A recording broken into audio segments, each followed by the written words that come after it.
And, we like to have a bit of fun on a Friday if we possibly can. So what better way to do it than to talk about our very furry friends like Reagan, my boy. There he is. Hi, puppy. I'll be home soon. That really is Reagan, as we pointed out before. If you are a new listener, that is not a sound effect. That is my boy, who I recorded doing... And, yeah, and that's what he does. Anyway, it is an appropriate time to go to Los Angeles and talk to Laura Vorreyer, who I think I've not butchered her name, because she is got a book out, but she is described as the pet sitter to the stars. So this should be amusing, Laura. You're very welcome. How are you? I'm doing well. Thanks for having me on. You are very welcome. My boy sounds healthy, doesn't he? Oh, Reagan sounds like a wonderful dog. Let me guess. Let's see. A doodle, a lab, a shepherd. What do you got? Your second guess was correct. He is a chocolate brown lab who I rescued, and he's my sidekick. Oh, I love him. He sounds wonderful. He sounds wonderful. Labs are one of my favorite breeds. He is. He's like a 75-pound lap dog. He has no idea how big he is. It's crazy, right? They sit on your lap, and their head is blocking your entire view, and they look at you like, "Are you comfortable? Are you good like this?" And you're like, "No, I can't see anything." He's a good boy. He's a good boy. So shouldn't this be like? Don't I make you sign stuff that you're not going to tell us all about what our celebs get up to and their pets? I mean, haven't you signed this stuff? Some of them, yes. I won't be talking about those. Can't talk about them. So the silly people that didn't get you to sign anything, you can talk about them. Well, you can say good things. So come on, make us laugh. What's the funniest anecdote you can share with us right now? I had a client. She's a pretty famous recording artist who wanted me to sing her songs and only her songs to her dogs while they were eating to help their digestion. Wow. Wow. Yeah, should I guess? No, probably not. But I just feel like I know who it is. All right. Well, share something else with us then. Okay. Let's see. What else can I share? Oh, I've had some crazy stories. I've had clients who dress their kids, their furry children up like kids. They buy them real jewelry. They put them on yachts. They take them in private jets.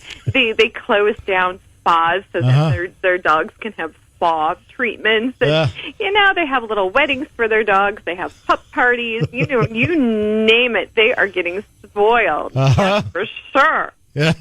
You got any Mariah Carey songs you want to sing to us right now? It's not Mariah Carey. Yeah, okay. But you're very close. I probably would be. We are talking to Laura Vorreyer, who has a book out. It's called The Pet Sitter's Tale. She is a pet sitter to the stars, and we're hearing all about the various things that they have demanded. Reagan is very easy, by the way. My boy Reagan, he's super easy to take care of. You wouldn't have to do any of that. Oh, that's wonderful. That's wonderful. Well, that's great. That's my dog too. He's least pampered. When I come home and he smells all the other dogs, he gets slightly put off, but he still loves me. He understands. Someone's got to make a living, And what do you have? I have a Chiweenie, so he is a what?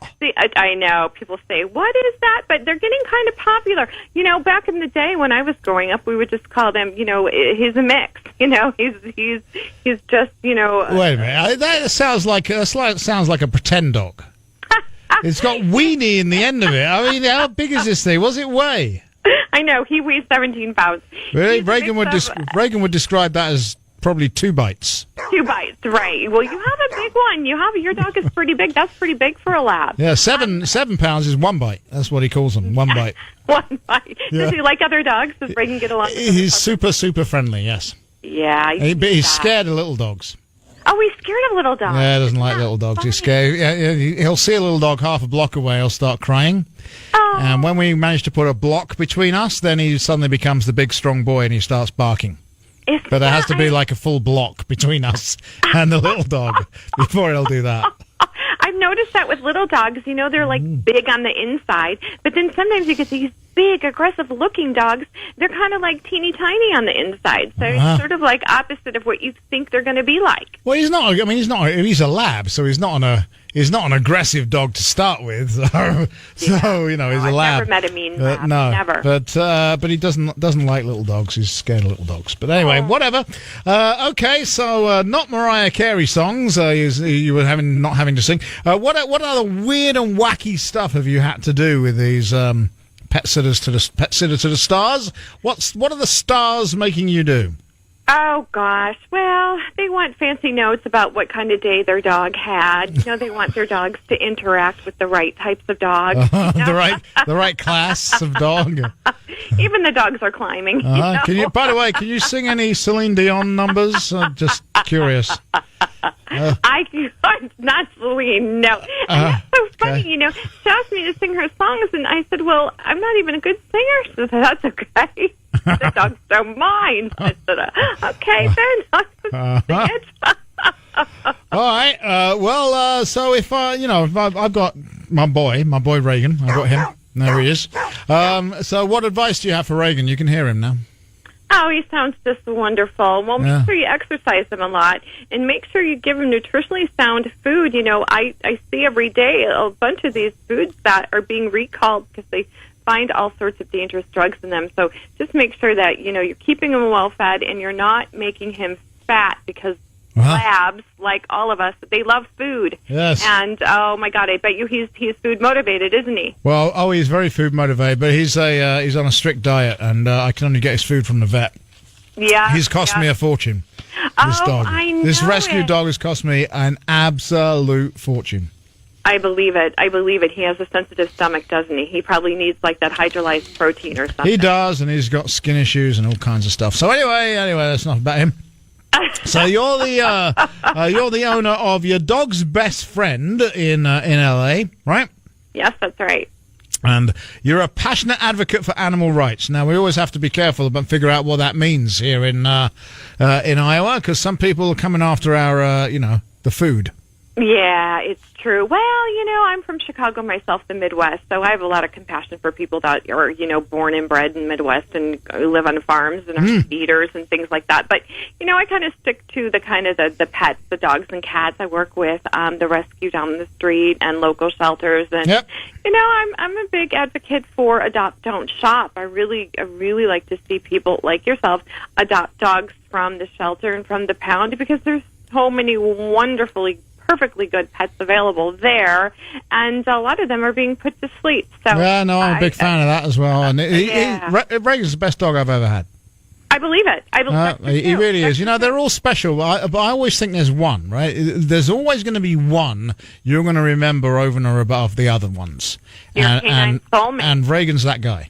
Oh, he is that guy. Wonderful. It's like I just heard this story. Somebody said, "Oh, did you hear Barbara Streisand cloned her dog?" Oh my goodness! Twice, and I said, "Oh my gosh, now that's crazy," because she probably didn't realize, or maybe they didn't tell her that that's not the same dog. It might look the same, but the personality is going to be completely different. So when you clone a pet like that, $50,000 she spent on that. Oh my God! Yeah, that's just having way too much money. Well, it's beyond that as far as I'm concerned. That's an obscenity to me.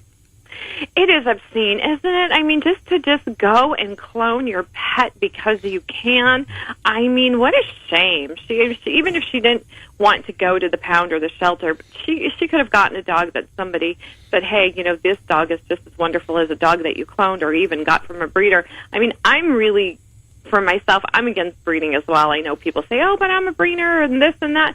Yeah, I get it. But you know what? Until we get rid of some of these dogs that are being euthanized, let's put a little moratorium on the breeding. I mean, for goodness sake, you get dogs that are thrown out in the street when they're puppies because these breeders can't do anything with them. And you have these, breeding mills, and they're just awful places to be. So, well, it's I really I got to tell you, I believe, well, based on the condition when I got him, I was told Reagan had been living on the streets about 8 months, which I couldn't figure out because he's such a softie.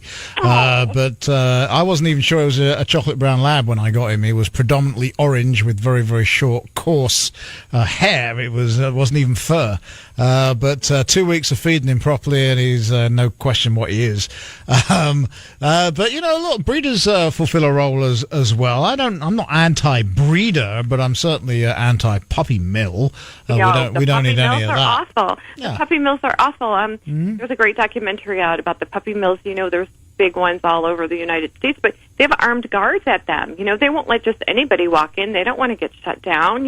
It's a real big industry for them, these puppy mills, and it's a real sad state of affairs for what's going on for the animals in there. It's horrible to think about it, really. Yeah. Do you know any Madonna songs, by the way? It wasn't Madonna. Well, we're just trying to get to the bottom of that first story you told us. So, well, you have to read the book. Yeah. Oh, wow. Oh, you name names. Oh, yeah, there's a lot more names in the book. Oh, okay. Absolutely. Well, you got to give us one on the air. If it's in the book, you got to give us one story with the name, and then we'll let you get off that. I'm trying to think. You know whose dog I took care of a long time, and people always get a kick out of this Dr. Dre's dog. So, you think about Dr. Dre, this big billionaire mogul rapper, this real tough guy, kind of gangster, if you will, and he had the sweetest little white French poodle named Ginger. So Dr. Dre has a white French poodle called Ginger. Ginger, yes. And she was the sweetest little thing. And they always would have me take her to the spa, take her to the vet, and take her here and take her there. And she would always get her nails done, and she would always have matching pink ribbons in her hair. And I'd walk around, people say, "What a cute dog." I said, "Thank you." It's like, "Is that your dog?" I said, "No, it's Dr. Dre's dog." That is kind of fun. A good friend of mine in Florida has got a Chihuahua called Ginger. I love that. So, that was the name of my first dog. There you go. Oh, all the Ginger connection. All right. Laura Vorreyer, there you go, got it right. That's right. She is an author of The Pet Sitter's Tale, and you can go and get that. We thank you for sharing some of this with us on the air, and have yourself a wonderful rest of the day and a wonderful weekend. And you too, and you and Reagan take care. It was nice to talk to you. Oh, yeah, well, nice to talk to you. Reagan's going to say goodbye to you now. There he is. Hi, Reagan. There you go. Okay, have a great rest of the day.